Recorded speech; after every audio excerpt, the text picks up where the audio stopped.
Kanca mruput ngarit jam setengah 6. Mergo ngene selak awan-awan yo panas. Tinggi persiapan sesuk omongnya arep bodho riyaya.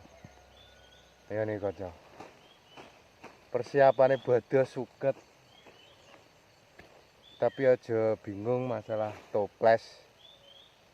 Wis to rasah bingung, sesuk kuwi aku barang ki yo rong duwe isine toples. Tapi yo sadar pokoknya sesuk kuwi yo panggah oleh isi awake dhewe sing toples kosong-kosong kuwi. Sing penting ki awake iki sregep ngluyur turut tangga-tanggane ngono kuwi. Lak yo oleh isine toples. Ono rasa bingung. Pokoke golek isine toples sesuk wis kebek. Kowe arep nyepaki nang omahmu ke pira-pira toples. Panggah iso. Serasa bingung. Sing gaung duwe isi toples kuwi wayahe sesuk kuwi bodho, rasa bingung. Pokoke awake dhewe iki gelem sregep ngluyur sesuk ngono wis.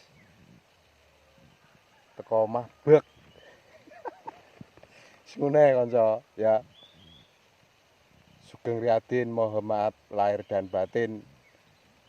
Walaupun saya seperti ini akeh dosane marang kanca-kanca. Yo sepurane sing akeh. Ya wis ngono ae kanca, diundang mulih. Ndang ngedus awak ben seger. Bature ya nek ngarit nggawa Honda iki ya tak pangkul iki ngene, perut perengan ngene lho kanca. Salam, selamat Idul Fitri, mohon maaf lahir dan batin. Salam sehat.